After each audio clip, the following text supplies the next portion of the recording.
সংরক্ষণ সানজানি দামদক তামহাই জরাব কয়েকচাম town hall আবৃত্তি উৎসব চেঙ্গি জাকা পান্ডা খাইজাকা উত্তম লোক সচিব কালচার অর্গানাইজেশননি লুয়াই জুবুংবাই ও পান্ডাও নারয় অকরা নারয় মতমনি মাজুরখিয়া কক্তমতাই কুমু বেদিকনি ভাইস চেয়ারম্যান সুব্রত চক্রবর্তী পুনকারিব মানজাকা পুর পরিষদনি chairperson Debashis Nath Sharma cultural and sports কমিটিनि প্রেসিডেন্ট বিজুকান্তি চৌধুরী নকুবই কুমুনি নারওয়াইর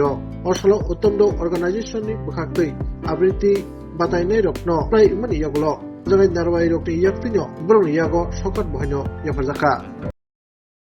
উন্মেষ এবং তারপর শুধু তার ধারাবাহিক বিকাশ এবং আজকের দিনে এত দশকের পর দশক পেরিয়ে আমরা আজকের দিনে গর্বিত একটা দীর্ঘ সময় আবৃত্তির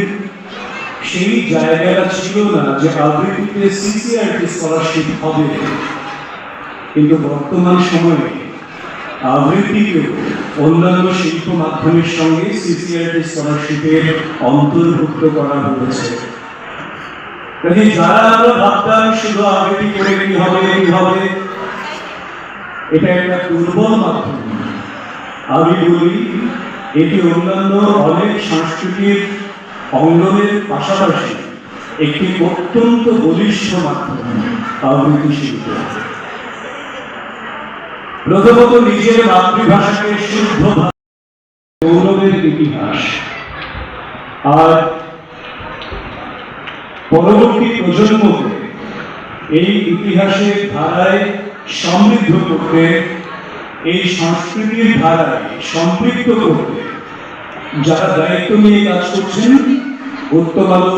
তার মধ্যে অন্যতম একটি শ্রেষ্ঠ প্রতিষ্ঠান। দেখুন, আমরা যদি একটু পেছন ফিরে তাকাই, আমরা জানি আমাদের প্রথম সেই বেদ উপনিষদের সময় যখন আমাদের অক্ষর আবিষ্কার হয়নি, লেখনের কোনো বিষয় ছিল না,